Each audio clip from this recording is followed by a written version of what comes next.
तारीफ होती थी, जय जयकार हो रही थी। इस तरह से ध्यान रख। तो पुण्य कर्म तो शरीर से होगा कि बिना शरीर के?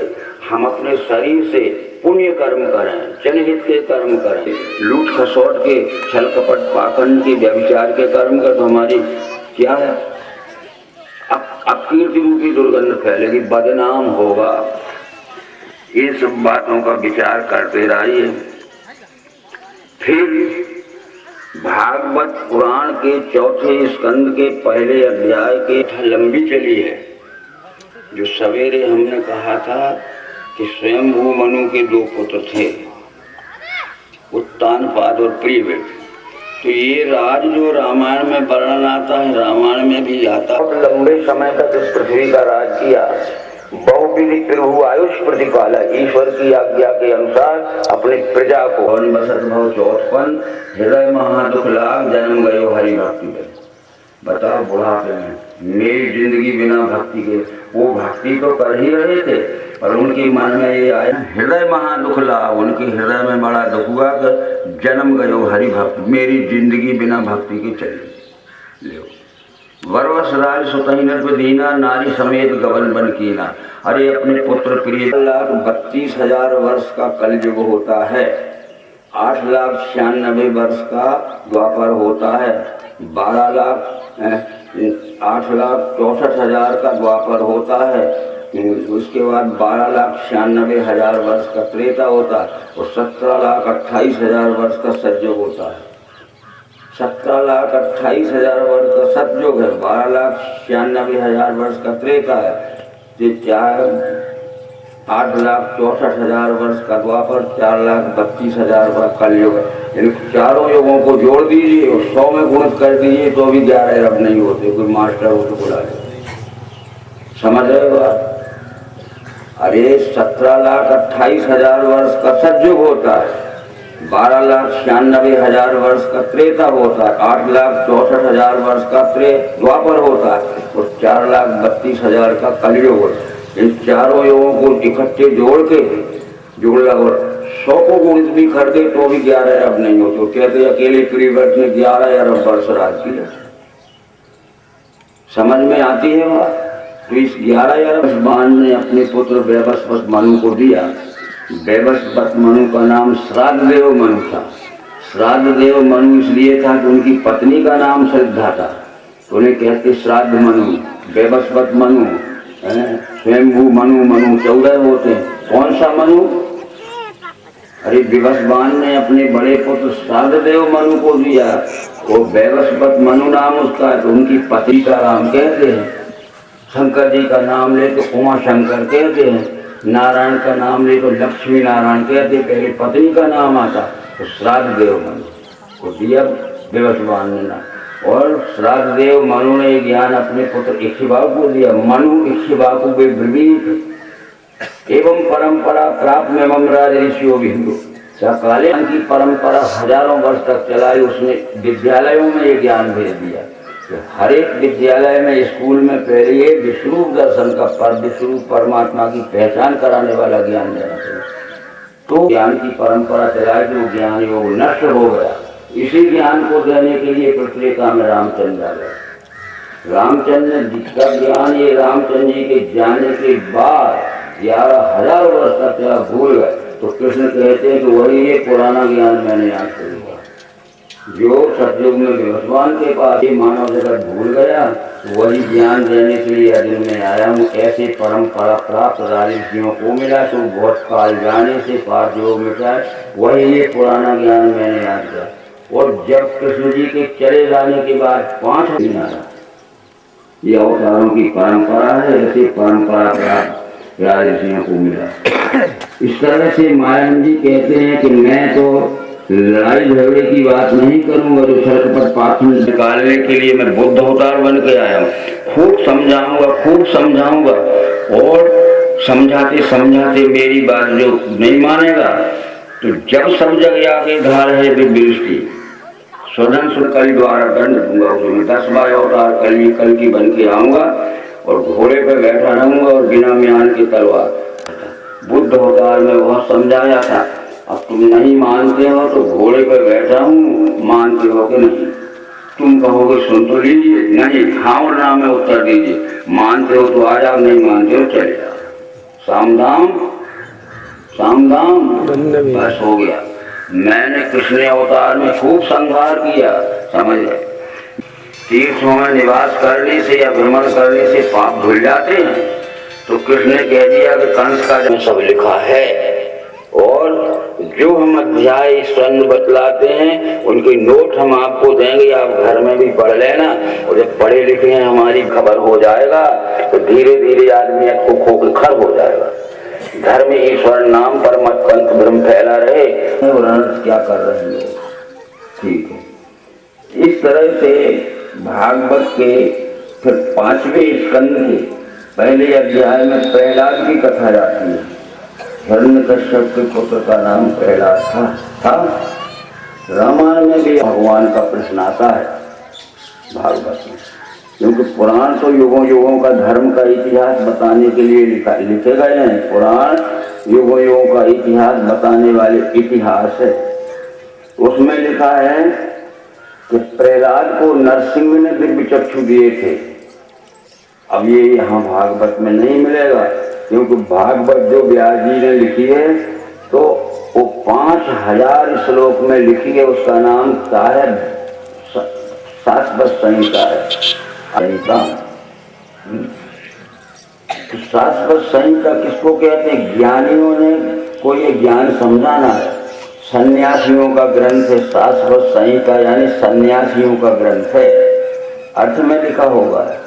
तो ये अब सन्यासियों का ग्रंथ कैसा है?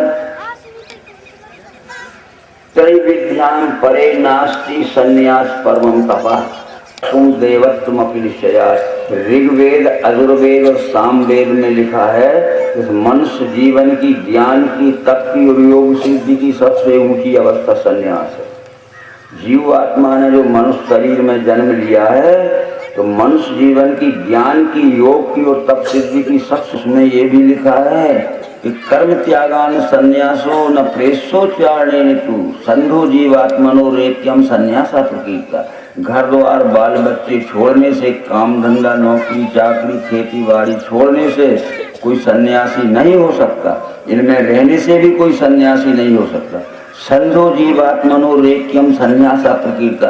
जीव ब्रह्म की, पिंड ब्रह्मांड की एकात्मता का दर्शन जिस व्यक्ति हो गया वो सन्यासी है। यह साइकिल का रिक्शा क्यों न चलाता हो और वो किसी की मजदूरी की खुरपी में घास खोदने क्यों न जाता। त्रैविध्याम का मतलब है ऋग्वेद, सामवेद, अजुर्वेद।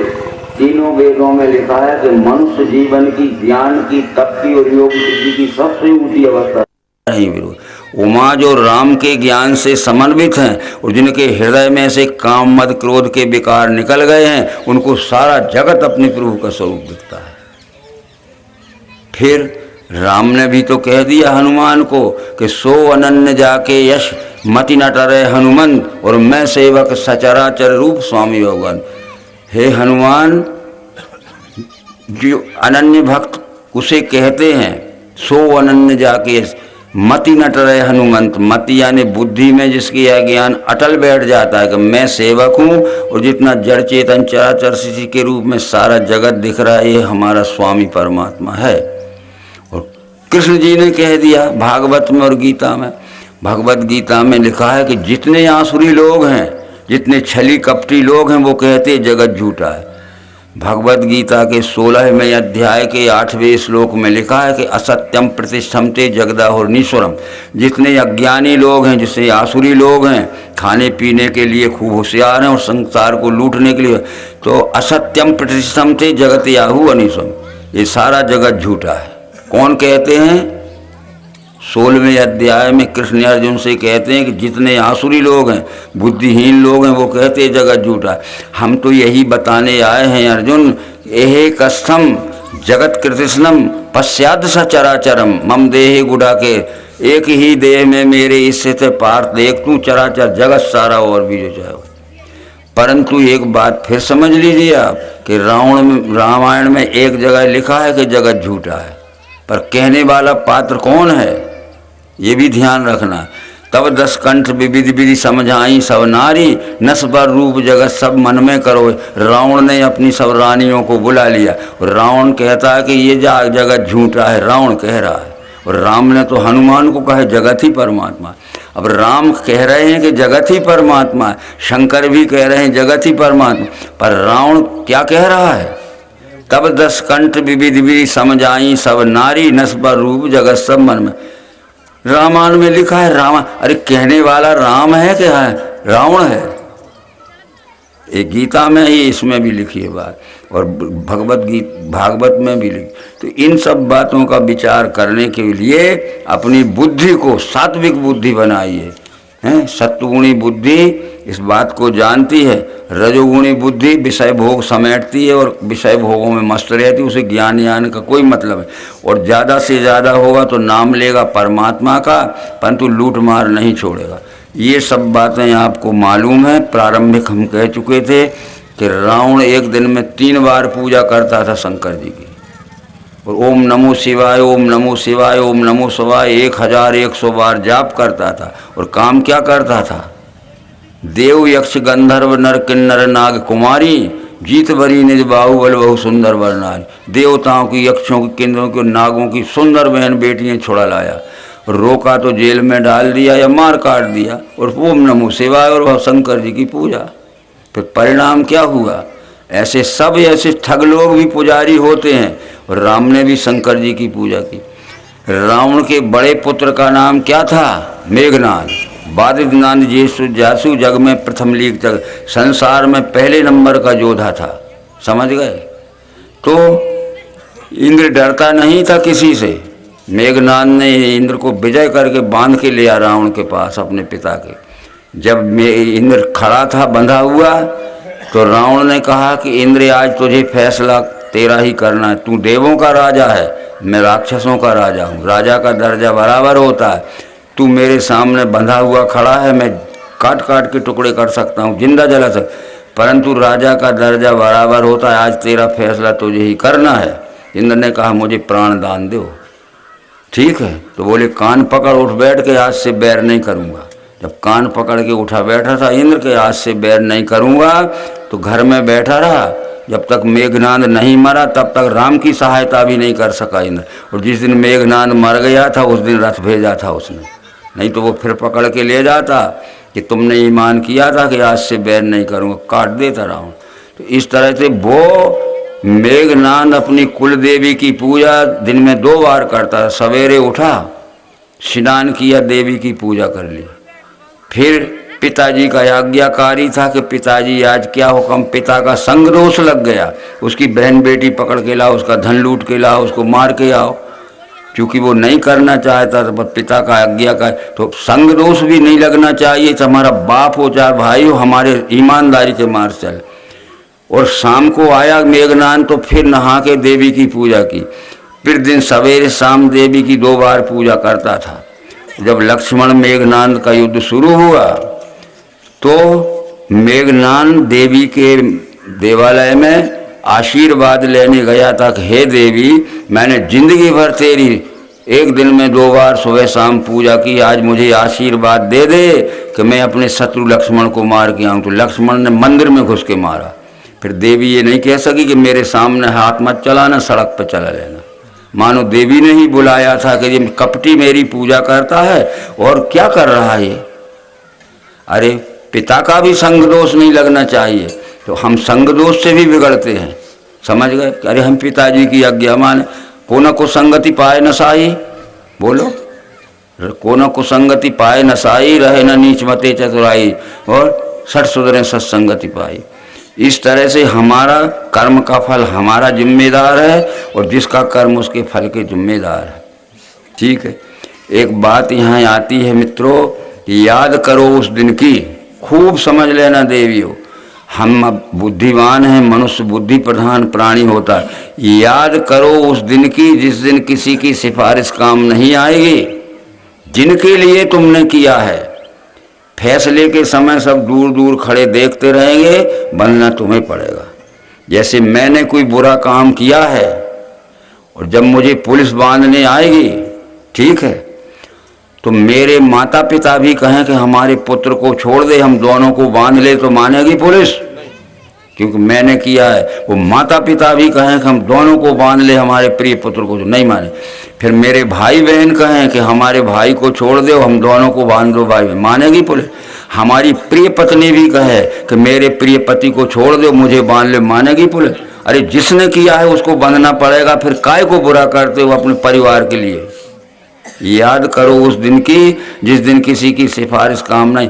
जिन बीवी बाल बच्चों के लिए, पत्नी आदि पुत्रों के लिए आपने दुनिया भर का बुरा काम करके घर समेटा है, घर में समेटा, बनना पड़ेगा तुम्हें। तो जो कर कर्म पाए फल सोई, निगम नीति अस कहे सब कोई, काहू न कोई सुख दुख दाता, निज कर कर्म भोग सब भ्राता, और कर्म प्रधान विश्व रच राखा, जो जस करे सो तस पर। किसी के संग दोष न मत लगना, को न कुसंगति पाए न था, कोई भी हो। तो इस तरह से इन बातों का विचार करना है। और तीसरी बात ये आती है फिर इसमें कि जी इसको कह के अपन समाप्त करेंगे।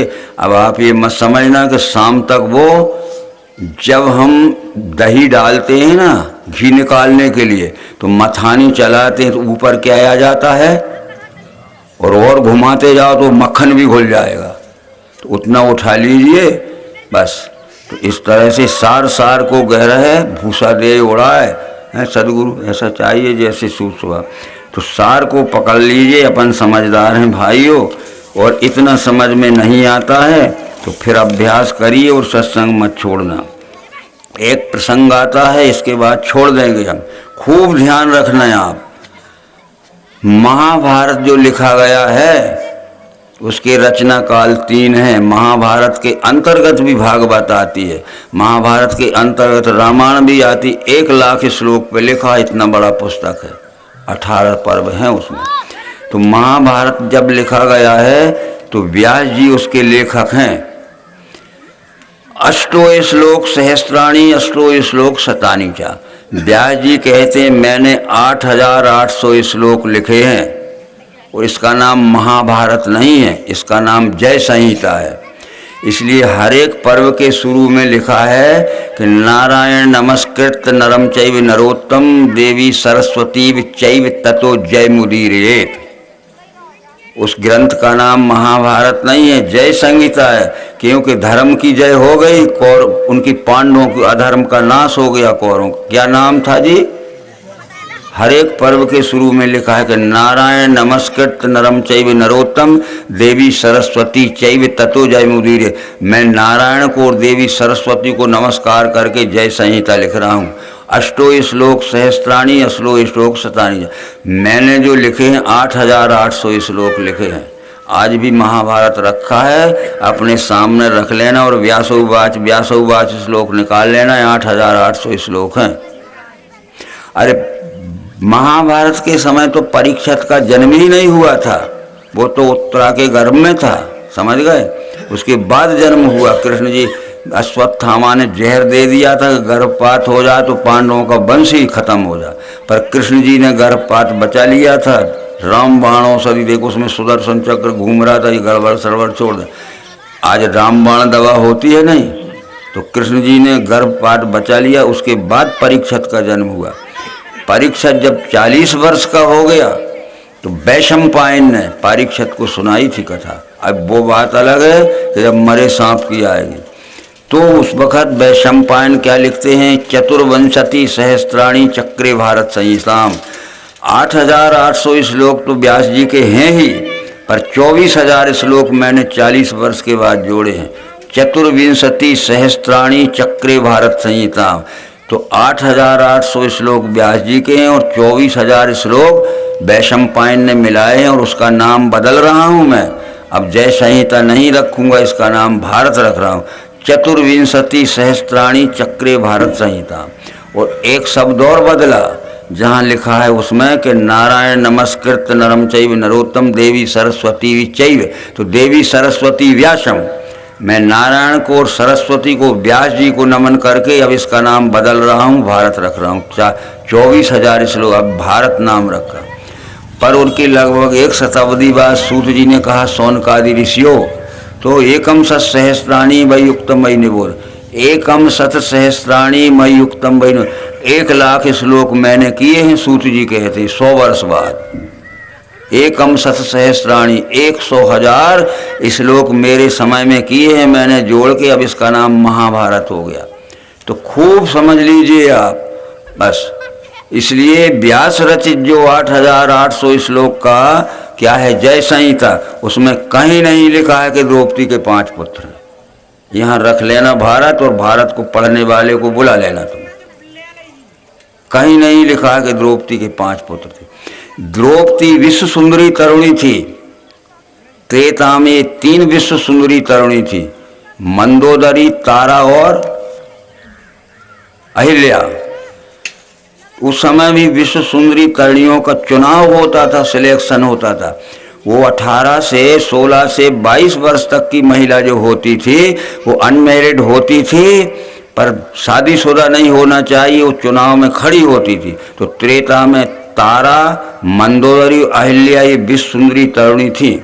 और द्वापर की 2 सुंदरी थी, कुंती और द्रौपदी, 5 कन्याएं कहलाती। फिर आज तो उनको चुनाव में कन्या लिख दिया गया, क्योंकि शादी नहीं है तो कुमारी लिखा गया। कल शादी कर लें कुछ भी हो जाए, पर आज के रिकॉर्ड में कन्या है। ठीक, तो ये द्रौपदी विश्व सुंदरी तरुणी थी, उसको हड़पना चाहते। तो कुंती ने ये कहा था कि ये विश्व सुंदरी तरुणी है, इसको अकेली मत छोड़ना, एक व्यक्ति इसके संरक्षण में इसके पास हमेशा रहना चाहिए, नहीं तो कोई भी उठा ले जाएगा। एक बार ऐसा आया था कि वो अकेली रह गई थी, तो दुर्योधन का बहनोई जयद्रथ उठा के ले भागा था। पढ़ा होगा आपने? कह रहे नहीं पढ़ा, आप ही सुना रहे। और तब भीमसेन ने बड़ी मुश्किल से छुड़ा पाया था, उसको काला मुँह कर किया था। परंतु दूसरी बात थी कि जब वो वनवास के समय में थी, वो विराट राजा का साला, क्या नाम था जी, कीचक, वो हड़पना चाहता था, समझ गए। और वहाँ वो विराट के यहाँ द्रौपदी थी, उसका साला हड़पना चाहता। तो इसने, द्रौपदी ने कहा भीमसेन से, मिलते थे या इधर उधर से सब छुपे थे अज्ञातवास, कि ये तो कीचक ऐसा है कि एक दिन मेरे साथ को कर्म कर देगा, तो इसका रक्षण करना जरूरी है। तो भीमसेन ने कहा कि तुम तिथि निश्चित कर दे उसको, कि अमुक रात को मेरे पास आ जाना, मैं कमरे में मिलूंगी। ठीक है, ठीक। और तुम एक अच्छा कपड़ा ओढ़ के सो जाना। तो तुम नहीं सोना, जिस कमरे में तुम तिथि निश्चित करोगे मैं सो जाऊंगा कपड़ा ओढ़ के, और वो आएगा शराब पी के कि आज मेरी कामना पूरी हो गई कृष्णा, आज तुमने मुझे समय, और वो जो मुझे आलिंगन करेगा मैं मसल डालूंगा साले। तो वो तिथि निश्चित कर दी द्रौपदी ने और सो गया। कौन? भीमसेन। अब वो आ गया शराब पी के कि अरे आज तो कृष्णा भी नाम था, द्रौपदी ने मुझे पसंद कर लिया, और उघाड़ने लगा, लिपटने लगा। भीमसेन ने पकड़ के उसकी कचूमर निकाल दी, ऐसा बचाया था। इसलिए वो यही कारण था, समझ गए, ये 5 कन्या। तो ये कहा था कुंती ने कि ये द्रौपदी विश्व सुंदरी तरुणी है, इसको अकेली मत छोड़ना, नहीं तो कोई ना कोई ले भागेगा सबकी। और दुर्योधन कह रहा था कि सारा राज भी ले लिया जाए पर अकेली द्रौपदी मिल जाए, समझ गए। बताओ, ऐसे ऐसे रीझने वाले थे ये बात। तो फिर भागवत के 5वें स्कंद में लिखा है, अब आप लोग ध्यान से समझ लीजिए बहनों, कि गुरु न सस्यात्, पिता न सस्यात्, माता न सस्यात्, जननी न सस्यात्, पति न सस्यान, यो न मोचियेत या संपेत मृत्युम। ये भागवत के 5वें स्कंद के 18वें श्लोक में लिखा है, देख लेना आप, कि पति संरक्षक को कहते हैं। आप लोग समझदार समझ लीजिए। जैसे इस सभा में हमने एक उदाहरण देते हैं कि राधे लाल को सभापति बना दिया। सभापति क्यों बनाया जाता है? सभा का पति। तो कितनी हमारी बहनें बैठी हैं, कितने हमारे भाई बैठे हैं, तो सभापति पूरी सभा का पति है कि नहीं? तो संरक्षक पति है कि दूल्हा? अगर सभापति के सामने कोई बहन से कोई अत्याचार करेगा तो सभापति जिम्मेदार, वो नियंत्रण में रखता है सभा।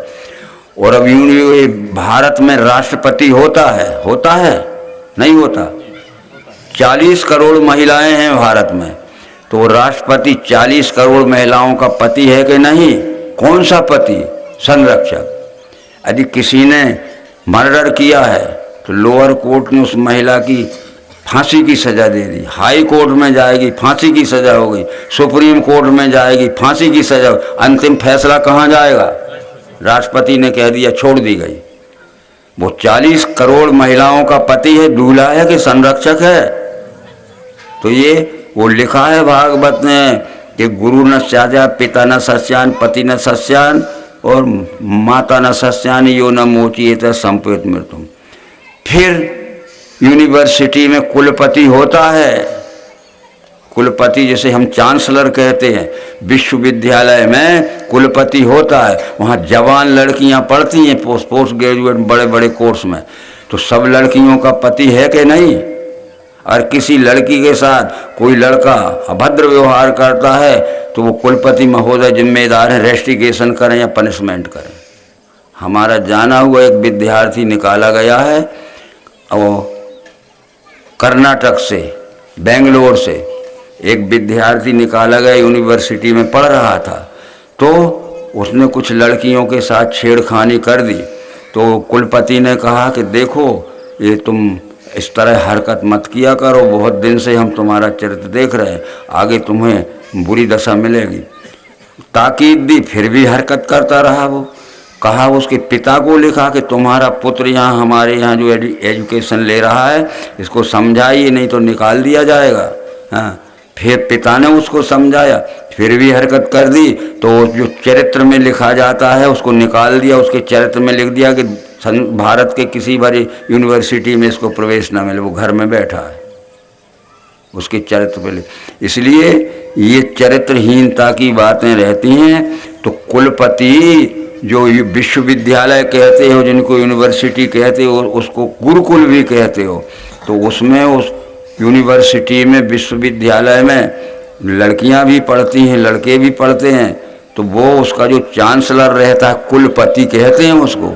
तो सब लड़कियों का और सब लड़कों का पति है कि नहीं? कौन सा? किसी लड़की के साथ कोई लड़का अशिष्ट व्यवहार करेगा तो उसको पनिशमेंट, दंड दे सकता है, या वो रेस्टिगेशन हमेशा के लिए निकाल सकता है। तो पति का ये अर्थ भागवत में लिखा है, अपने घर में जाके पढ़ लेना 5 में। तो ये कहा था कुंती ने कि ये द्रौपदी विश्व सुंदरी तरुणी है, अकेली मत छोड़ना, संरक्षण के लिए एक न एक इसके पास रहना, नहीं कोई भी उठा के ले जा। तो पति का अर्थ यहाँ हमारे कथावाचक अंट संट लगाते रहते। ठीक है, और हम परमात्मा को क्या कहते हैं? जगतपति। तो क्या दुनिया भर की पत्नी लड़कियों का माँ पति? अर्जुन ने कृष्ण जी को कह दिया कि भूत भावन भूतेषु देव देव जगतपति हैं। अर्जुन ने कृष्ण जी को कह दिया आप तो जगतपति हो, तो क्या जगत भर की महिलाओं के पति हैं? संरक्षक। तो ये वो कह रहा है अपना माइक कि इतना ही हजम होने दें आज, और नहीं तो फिर क्या हो जाएगा कि दवा कराना पड़ेगी, कब्जियत हो जाएगी। नरम दे। ठीक है, कल की सूचना कर दीजिए, और कल से 5वां स्कंद पूरा होगा। और बहनों भाइयों, जो मन में आपके शंका होवे खुले दिल से पूछ लेना, संकोच करना ही मत। न संकोच करोगे तो हम ही रह जाएंगे। ठीक, तो ये लक्ष्मण ने कहा था राम से, एक बार प्रभु सुख आसीना, लक्ष्मण बचन कहे छलहीना, मोह समझाए कहु सो देवा, सब तज करो चरण रन सेवा, कहिए ज्ञान विराग अरु माया, कहु भक्ति करो जेहि दया, जी वही ईश्वर भेद प्रभु कहो सकल समझाए, जैसे हो वे चरण रति शोक मोह भ्रम जाए। मैं इन बातों को ठीक ठीक नहीं समझता हूँ, तो मुझे समझा दीजिए ताकि मेरा भ्रम चला। संकोच मत करना, खुले दिल से प्रश्न कर लेना, उत्तर भागवत से मिलेगा, और जिसने रामायण पढ़ी है रामायण से मिलेगा, और जिसने पढ़ा होगा कोई भी पुराण। ओम शांति शांति शांति। विश्वरूप परमात्मा की जय, सनातन धर्म की जय।